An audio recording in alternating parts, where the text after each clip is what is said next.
Hi everybody, and thank you for joining me today. So, I have reached the bottom of this 6th pass. Yeah, I have stitched it down to row 380, and I'm filling it in. And yeah, I got the fence post, the top of the fence post is like right here, and so I'm stitching the purple flowers that are around it for the moment. I'll stitch the fence post later, yeah, when I get to it. But that'll be a while. I will not get to that today, I don't think. So, yeah, I hope that you had a good Christmas day if you celebrate Christmas. I hope you got to have time off and good food and time with people you love. I hope you made some good memories. Yeah, we had a nice little quiet Christmas, as we usually do. Just the 3 of us. Yeah. Kiddo loved his Yoshis, so yeah, it was a good day. Did those. So yeah, the new year is coming up soon. And yeah, I personally, I don't do New Year's resolutions. I just found I didn't stick to them, and you know, if I feel like making a change any time of year, I will. I don't feel like I have to just because it's a new year. I mean, really, it's just an arbitrary thing we decided, right? Also, it depends too, because different cultures celebrate Lunar New Year and not, yeah, and not like January 1st. So there's that too, but yeah. Yeah, they say there's often a surge in gym memberships in January, and then attendance drops off sort of mid-month, about 2 weeks in or so, yeah. People make a New Year's resolution to work out more, and then, yeah, it quickly dies off. So, yeah. I say, trying to improve oneself should be an ongoing process, right? Yeah.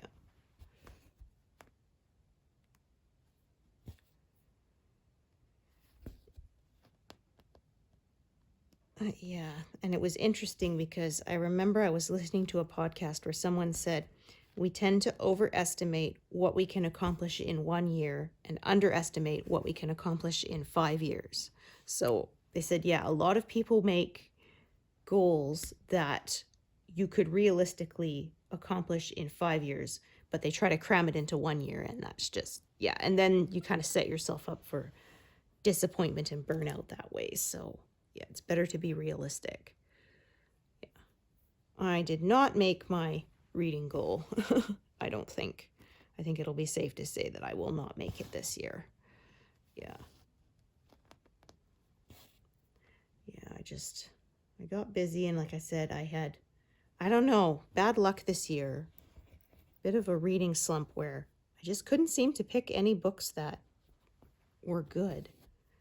I mean, obviously, I did pick some, but yeah, like I've said in previous videos, I don't force myself to finish books, so yeah. Like I often say, if I could count all the ones that I have finished, you know, then I would have enough. Like if there's, say, 12 I didn't finish, it could count as 6 finished books, but I didn't finish them, so yeah. And I like my Goodreads catalog to be accurate about what I actually read versus what I didn't. Occasionally there will be books that I do label as partially skimmed, where I didn't read every single word. It was enough I wanted to see how it went, but I couldn't be bothered to give it a in-depth reading. So yeah, if I get sort of 2/3 of the way through the book and I kind of skim the rest of it, I'll count it as read, because I figure that kind of helps account for the books that I abandoned halfway through. Yeah. But yeah, I actually discovered years ago if you just read the dialogue, for most people, you can get a good enough sense of what happened without having to actually read every word. So, yeah. I mean, it depends. If you're an author who's super prose heavy, like, say, Tolkien, that's not going to work, right? But, yeah. I found generally, if I wanted to know how the book turned out without having to read every word, I discovered that that works about 80% of the time. So, yeah. Yeah, speaking of Tolkien, I remember we had The Hobbit was required reading when I was in high school. I don't know if it still is, but yeah. I put it off and I read it the night before the test. And I said, I do not recommend reading it the the night before the whole thing because, he's very wordy. And I felt like my brain was melting. Oh.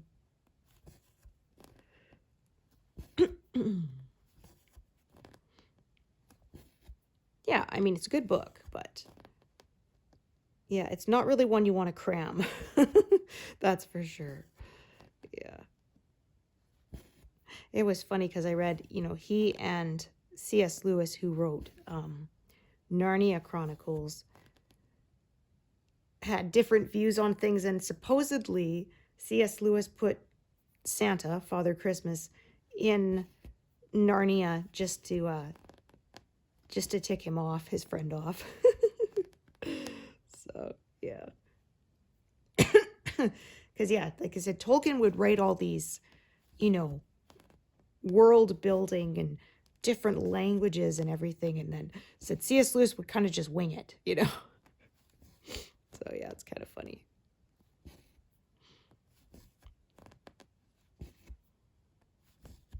Somebody joked, they said that there's a lot of talk of food in Tolkien's book, so is it just like one big recipe blog, right? Yeah, Bilbo's recipe blog for The Hobbit, yeah.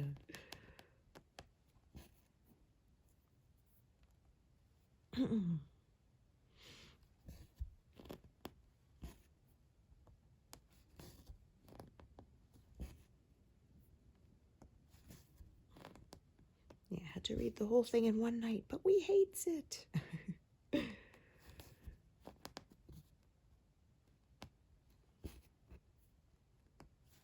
Okay, so yeah, like I said, as you can see, this curve coming up here is where the purple ends, and then the gray and then the whites start beginning. It starts with some gray shading because, oh, I missed a stitch there, because this is the shadow on the side of that fence post. But yeah, so I'm kind of stitching everything around the fence post, and I will fill in the fence post later. So yeah, I have to be careful now. Pardon me, I apologize. My voice is off today, so I may not talk as much because, I don't know why. I don't feel sick or anything. It's just, my voice is a little scratchier today, so. But anyway, I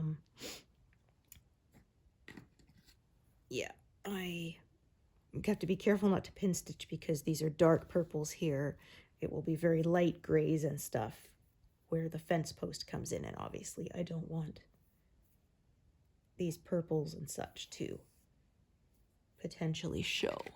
So, instead I'm drawing them back across the completed stitches away from the pale colored part. We're far enough away from the edge now that I have enough room to do that without them sticking out past the edge, so that should not be a problem.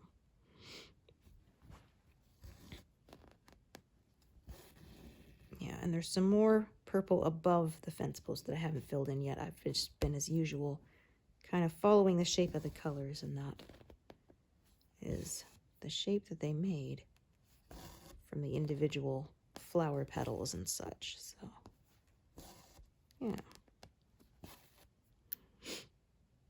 Like I often say, I had to cut it off somewhere.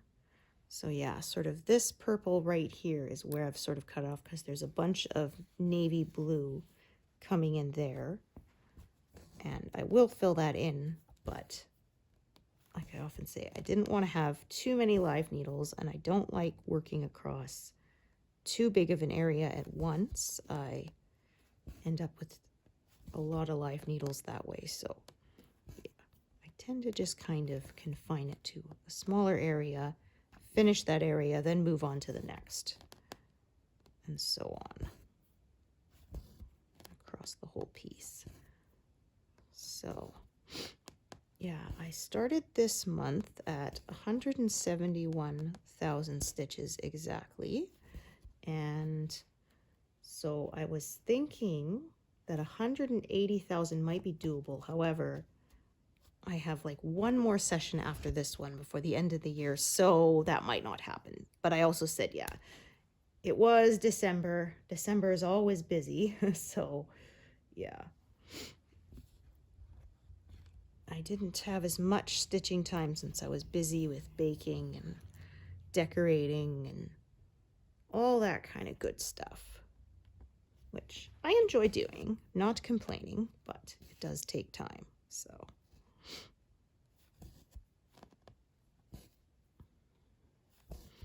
yeah, I didn't make toffee this year. I haven't for a few years, but yeah. The problem is the batch size is pretty big, and it's kind of hard to reduce it because it calls for like a can of the Eagle brand condensed milk, and like there's really not anything else I use that for. So sort of, yeah, like you can freeze it, but I just haven't bothered. And so yeah, the recipe my dad gave me uses a whole can of it, and so yeah, I kind of, let's go in a bit here. Yeah, so I often make it and then it sits in the freezer for like 2 years as we very slowly eat it. Yeah, it's definitely not healthy. It's butter, brown sugar, Eagle brand condensed milk, and golden syrup. So like, yeah, it's like a great big old sugar bomb, which is why I don't make it that often. But yeah, the other kind of thing is that it has to be kept in the freezer or it melts. So yeah, if it's not melted, it basically turns into almost like a syrup. So yeah.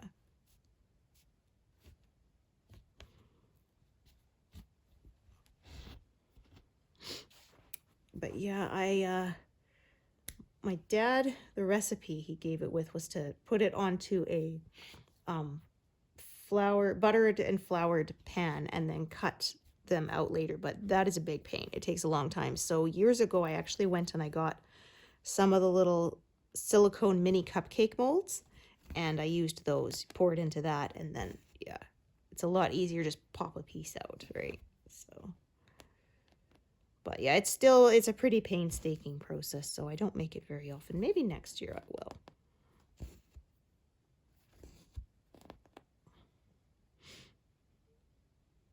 My dad named it reindeer milk candy because we only made it at Christmas time, even though obviously there isn't actually any reindeer milk involved, but there is the Eagle brand condensed milk, so you know, there is that. Yeah. But yeah, it takes a while. You gotta put it all into a saucepan, and you've got to slowly simmer it for quite a while until it starts to form the toffee. So yeah, it's painstaking, and that's why I said I don't make it very often.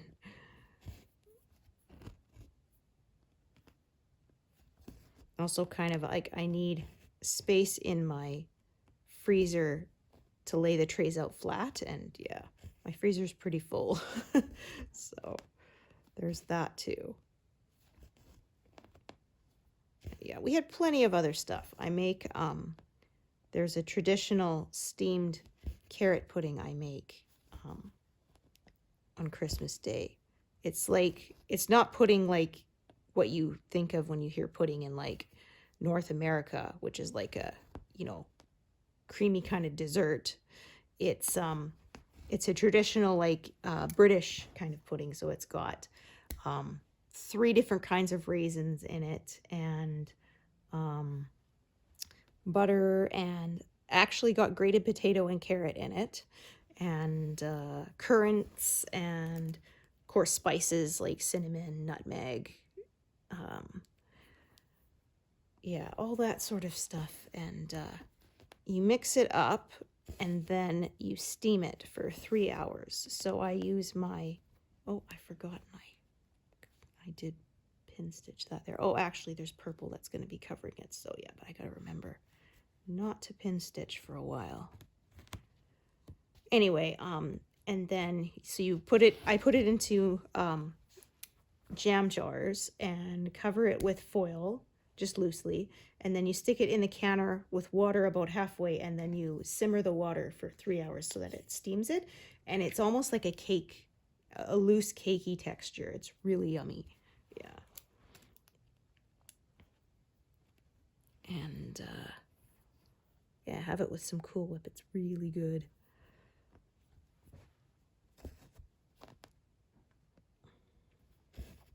It's funny because yeah, it called for dates, but I don't like dates personally. I find them a bit too sweet, and like just cloyingly sweet, and I don't really like the texture. So instead of dates, I replaced it with a different kind of raisins. So I use sultana raisins, golden raisins, Thompson raisins, and also currants. And yeah, I like that better.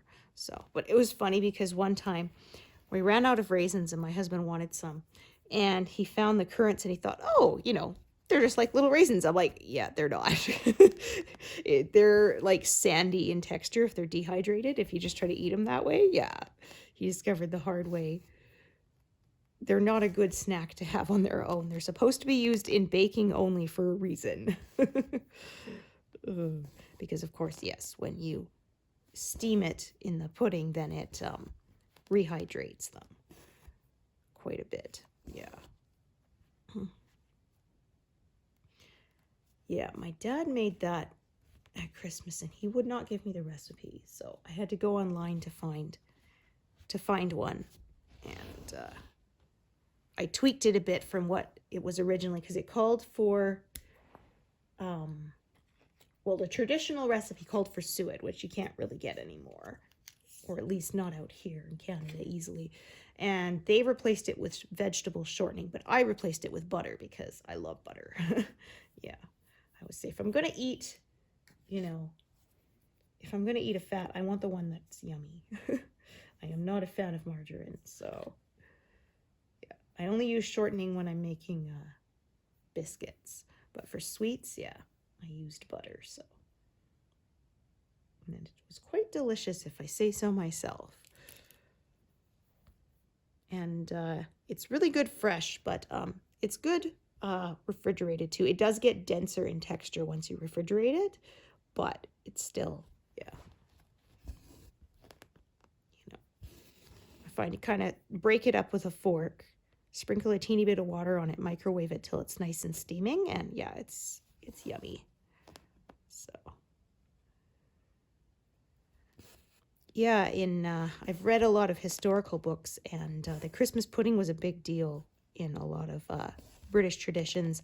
There was everybody would get a chance to stir it, and you could make a wish while you were stirring it. There were some where they would put some kind of a prize. So sometimes they'd have like a bean in there, and if you were the one who got it, you won and got to be like king or queen of the day. There was also, or sometimes they would put a ring in it, and if you were the one who found the ring, who got the ring, you were supposed to get married within the next year, kind of like a throwing the bouquet kind of thing. So yeah, I've tried plum pudding. I didn't make it, I bought it, but I wasn't a fan. I think because I could taste the preservatives in it. I'm really sensitive to that kind of thing, so yeah. As my mother-in-law used to say, it tastes fake when you can taste all the preservatives, yeah. So, yeah, and I could have made it myself, but I just made the carrot one, and that one's delicious, so I figure that's enough desserts.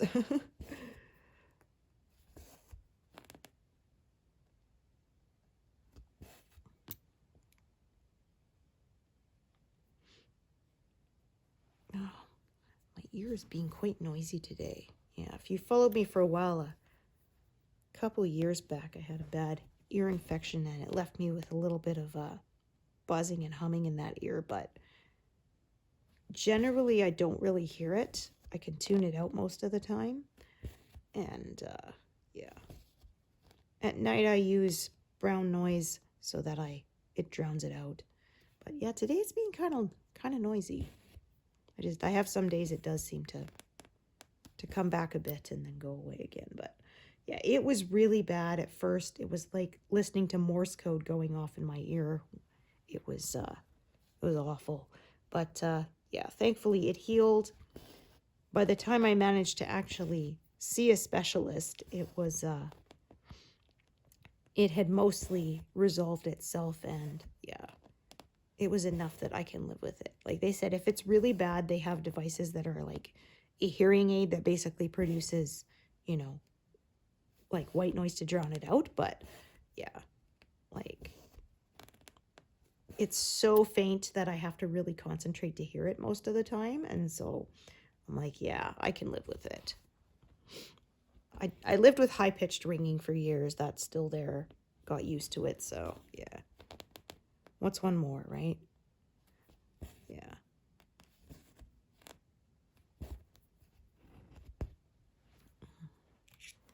Stitch here looks a little bit wonky. Let's see if I can just kind of smooth it out. There we go.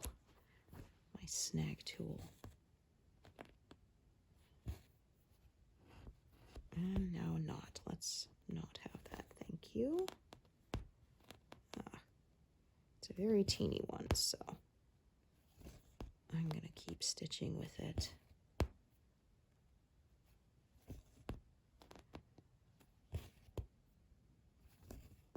Oh, it's frustrating, but okay.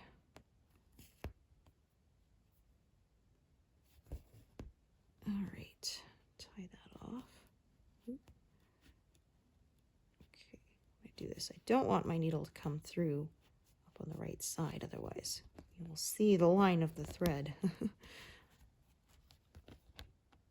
the front, which, yeah, obviously I don't want. Okay, so let's see. It's a longer bit. So what I will probably do is for this line of stitches here, I think I have some leftover bits I will use up for just that line of stitches there. Oh yes, perfect. I do.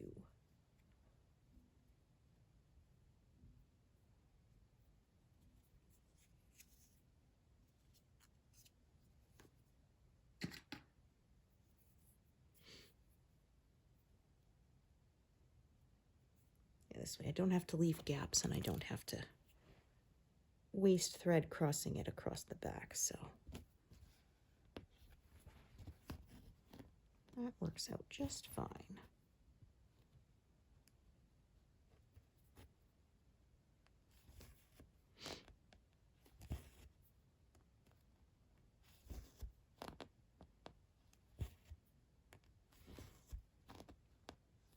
Yeah, so like I said, stitching all this purple down to the bottom, and we'll see.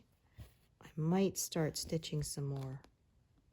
I might shift my camera up and stitch some more further up. Just kind of depends. I like to stitch for about an hour with you guys, so yeah. Sometimes more, sometimes less. I try to make it at least an hour though. Yeah, I've had people say that they like that the sessions I make are on the longer side, so.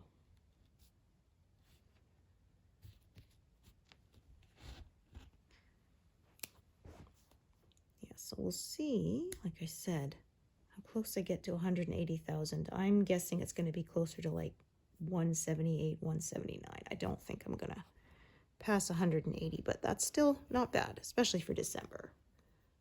I mean, my hope was to finish the 5th pass by the end of the year, and I definitely did that no problem, so yeah.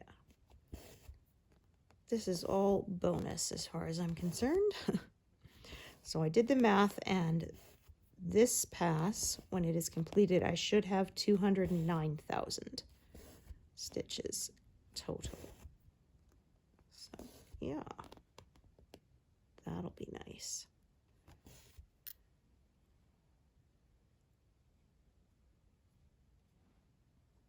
Okay, actually I'm going to fill in what is to the left first, kind of looking ahead.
Okay, there we go. So traveling this purple one down.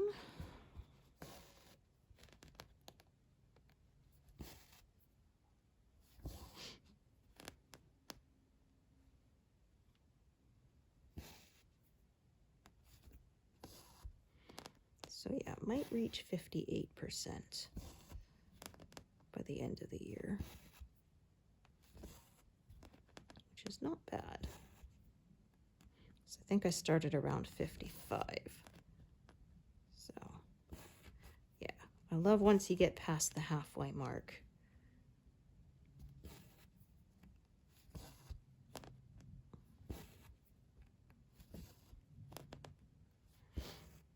So yeah, might finish by the end of 2025, but I'm not making that a goal.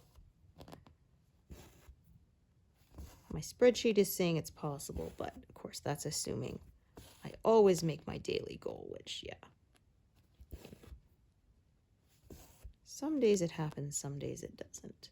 Like I often say, if I was stitching all on this piece and nothing on anything else, then I would say finishing it in a year would be no problem, but yeah. I'm not entirely a monogamous stitcher. Yeah, I stitch the bulk on one piece, but I do have a couple of other works in progress. Okay.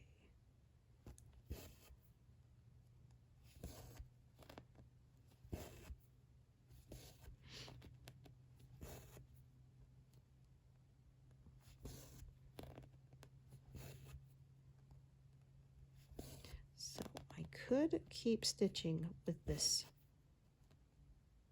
color, but I'm going to stop and swap colors in a minute because I find doing those built-in breaks helps keep me from hurting myself with the carpal tunnel.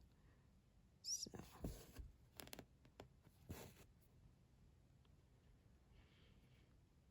yeah, I'm going to switch to this one. Travel this thread upwards until I run out of stitches. Tie it off. So yeah, like I said, this is right where the edge of the top of the fence post is, as you can see by looking at the colors there.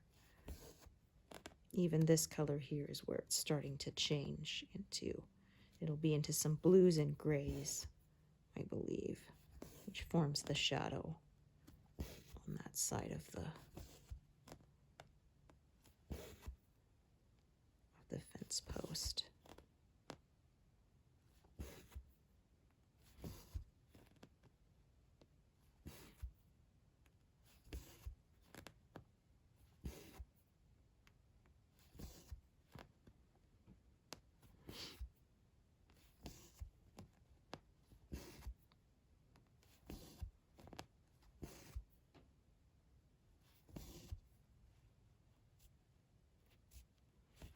tucking my ends back out of the way.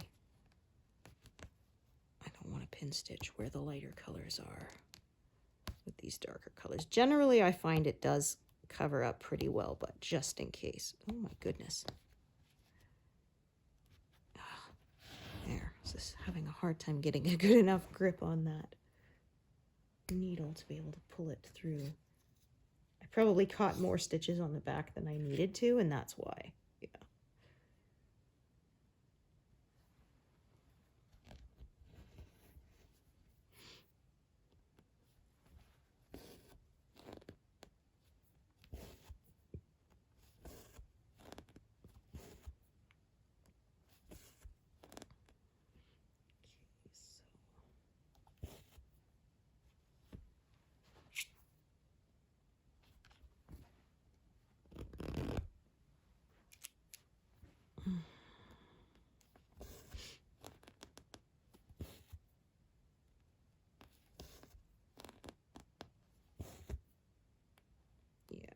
Say 58 shouldn't be an issue because that's like about 300 and some stitches away. So yeah, as there's at least one more session after this one before the new year. Yeah, 58 shouldn't be a problem. But yeah, reaching 180 I think might be asking too much of myself.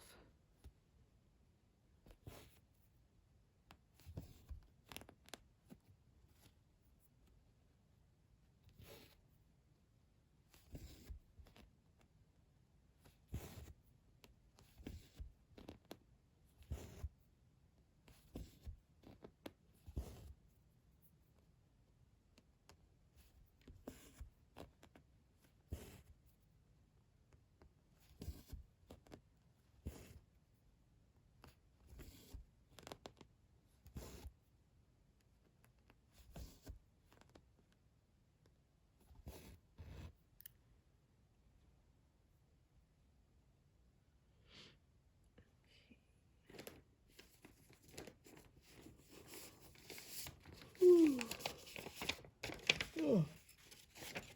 Pardon me.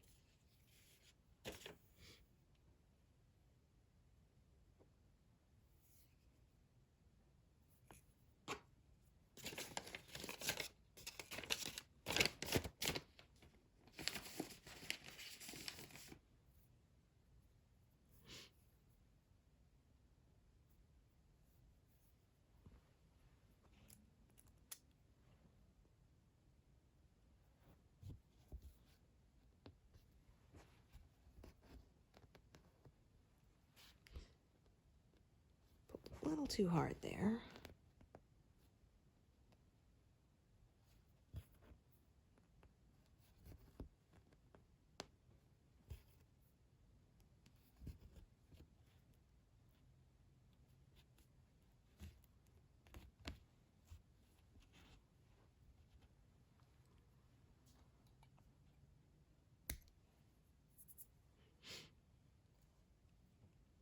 So, getting into some blue here, which I think is shadow.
I'm going to pin stitch this here because I know this here is all navy and dark purple, so that case, I know it will not show through. That will not be a problem.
Yeah, I knew that felt wrong.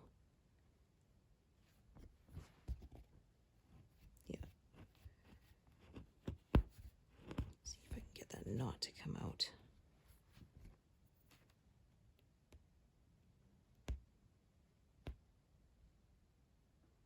Okay, there we go. Yeah, there's no loops there anymore.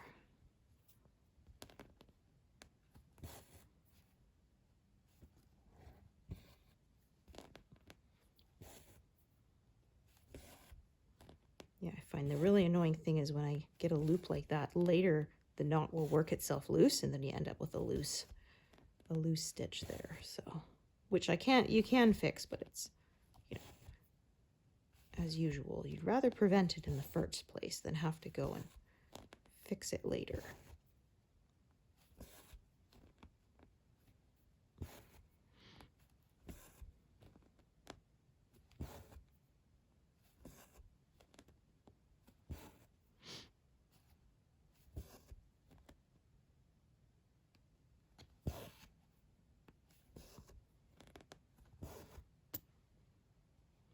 Okay, and I have 2 threads of this purple here. Yeah, they kind of came around and now around the blue and are now converging again, but that's okay. This one's going to run out pretty soon, I think, so that will not be an issue.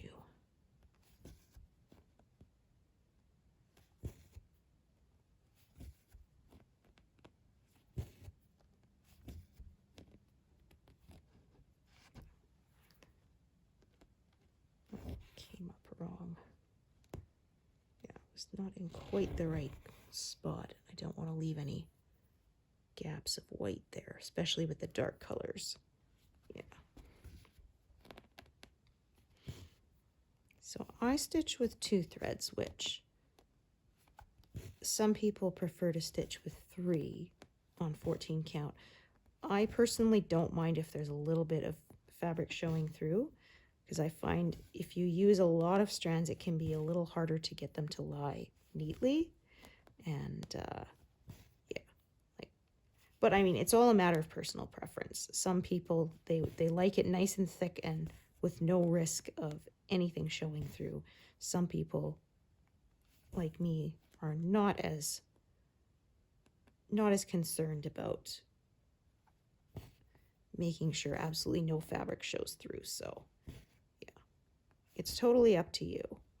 I stitch 2 stitches or 2 threads also on 18 count. Some people prefer to do just 1. I tried it with 1, but it was too thin for my taste in that case. So yeah, it's like I said, it's up to you. People always say, how many should I use? It's like, well, there's guidelines, but in the end, it's it comes down to what you like and what are you comfortable working with, because yeah, like I say, the more strands, it can be a little harder to keep them to lie flat, and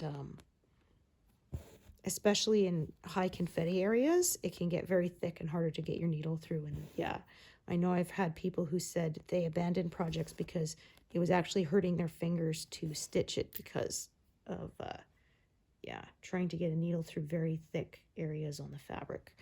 When it was, yeah, when the colors are in bigger blocks, it's not as difficult, but when it's a high confetti area, it can get, yeah, it can get pretty thick pretty quick, so.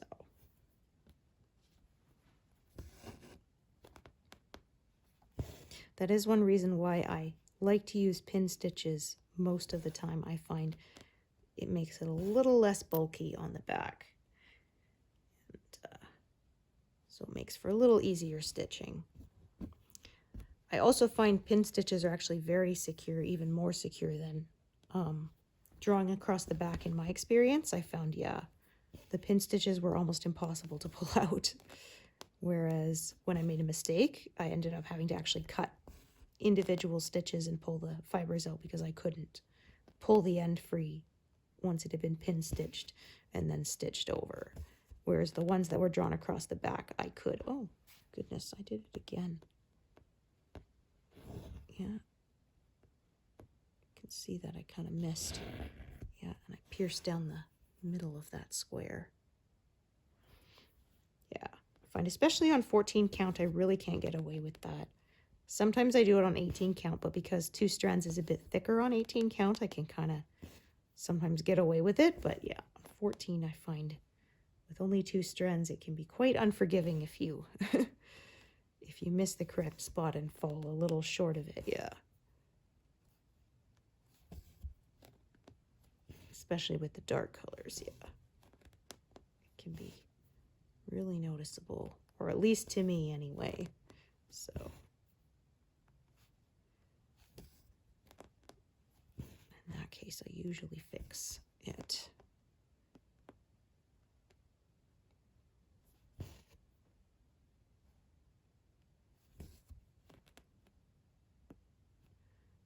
Do those.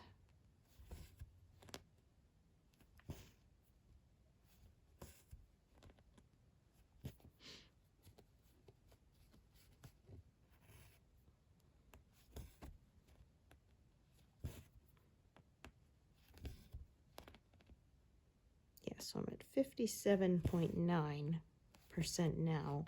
So yeah, just over 300 stitches to bring it to 58%. So that should be no problem.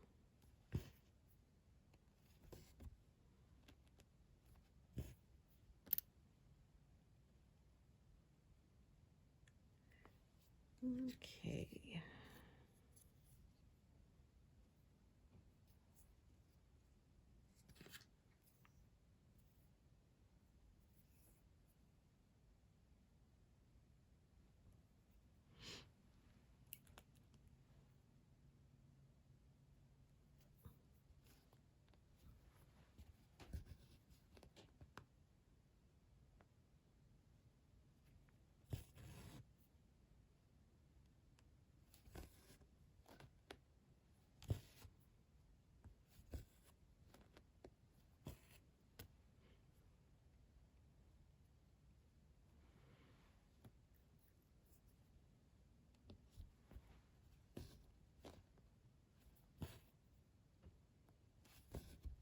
Pin stitching here down below this cutoff point because again, you can see it's all dark colors, so that will not be an issue.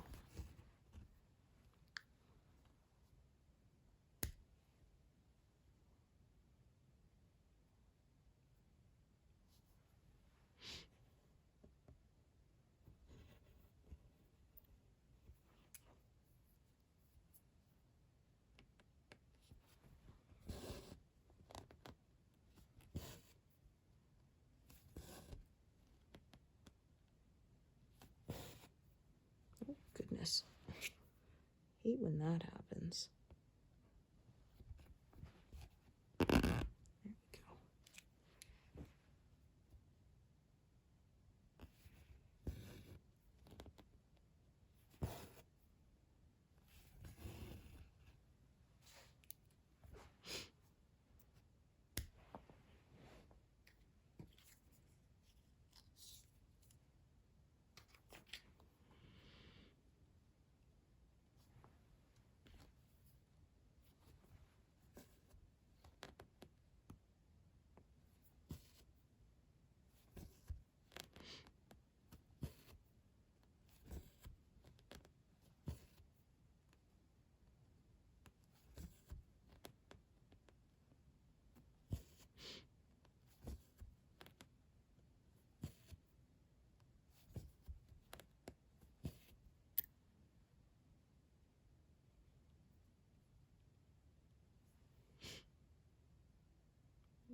So yeah, I could have chosen to travel that purple one up there, but as I can see from looking at the next pass, there's quite a lot of stitches going in different branches of this color. I decided I'm just going to add 2 long pieces, park them below, and use it that way. But if you wanted one fewer thread, you know, hanging for the next pass, you could do it with one. Either way would work. Yeah, there's no hard and fast rules, just go with the flow. At least that's how I do it. Yeah, I know some people are very disciplined with it, but I'm not.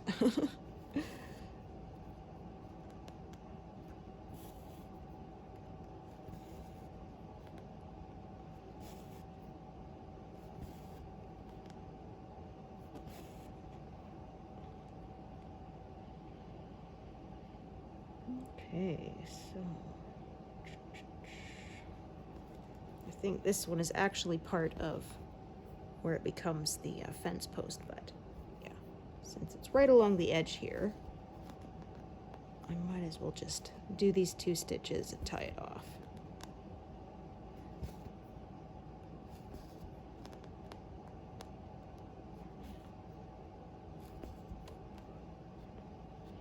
It's already there waiting for me, so.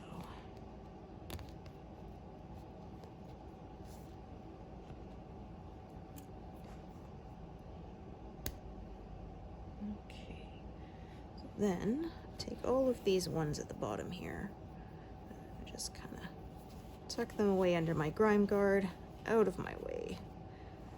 They won't bother me then. Okay, so I'm actually going to probably move up a bit. Yeah, so there's a blue here. It's going to start, it kind of stripes that way, so I'm going to start working that.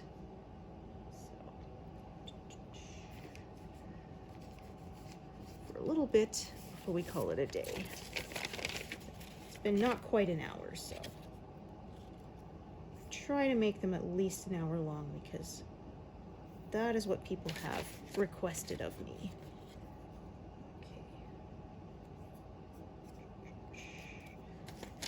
Start a full piece here.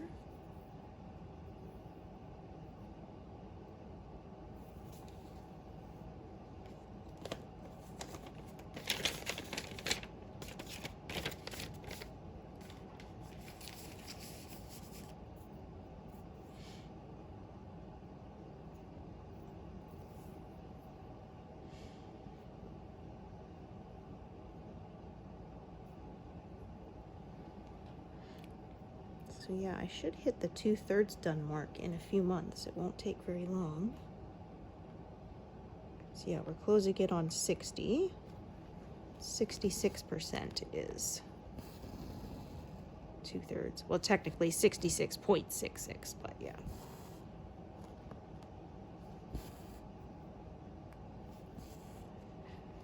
Yeah, there was a joke somebody said, if you cut a cake into thirds, so technically each one is 33%, where's the final 1%? Somebody said on the knife. It's like, okay, yeah, that fits. Yeah,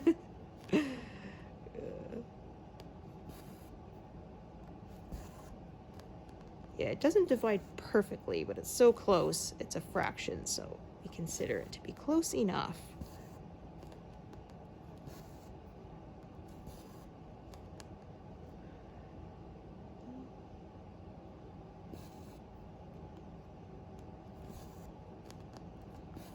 Again, just working down to the fence post, but not any of the actual fence post yet. That's going to come later. Sort of once I filled in all the darker colors above it, then I will start working on the lighter colors of the fence post. But that's not going to be till January, I should think. Yeah, that's a ways away, I think.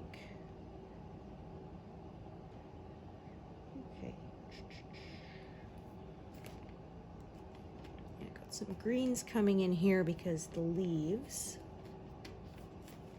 yeah, it was all flowers and now there's leaves coming in here, and then eventually we're going to get to the peahen's wing.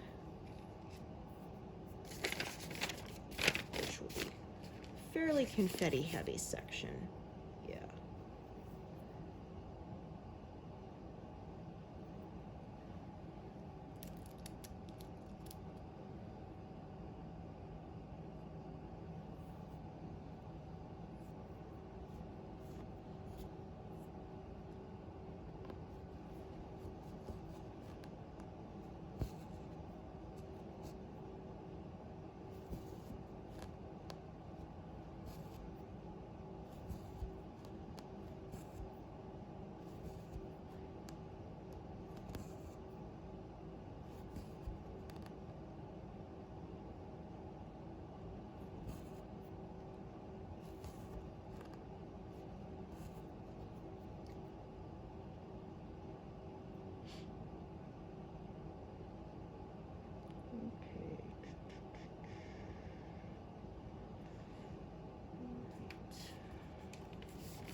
Goodness. There we go.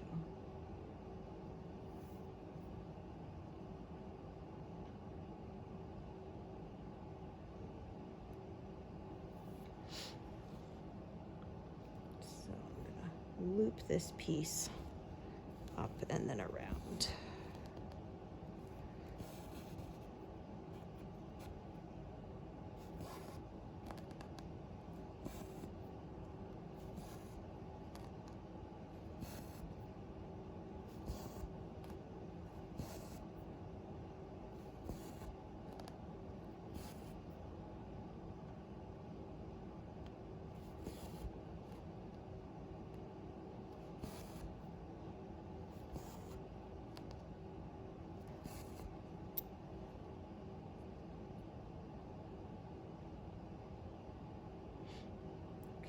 This one I may split up depending on what I have available. Yeah, so yeah, rather than looping this one up and around, because it'd be a fairly long carry, I'm going to instead use a shorter piece to do these ones here. And then I'll start a new longer piece up above when I get to it and travel it downwards.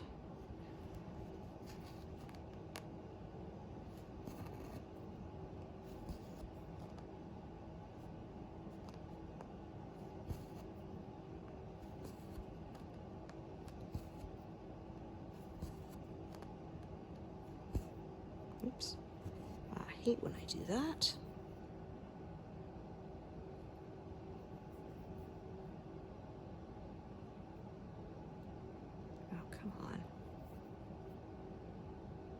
Don't be like that. Okay, fine.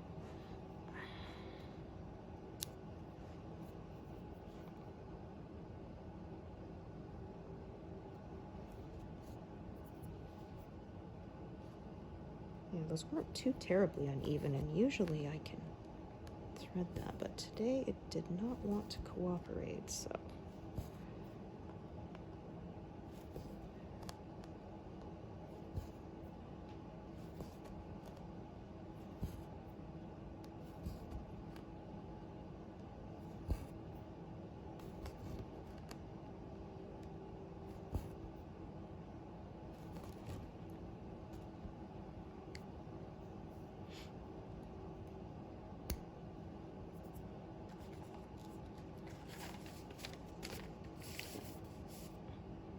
Okay, so I think I'm gonna attach this purple one, and then that'll be where I call it a day.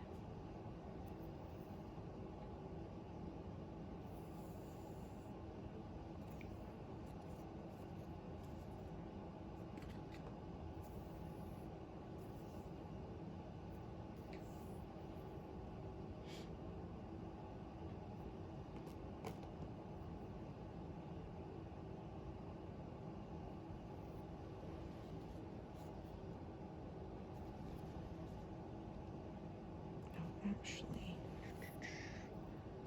I think of it, I'm going to start it from the top here.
There we go. 215. Yeah, it's a pretty good number. So thank you so much for joining me today, and hope to see you here next time. Thanks, everyone. Bye.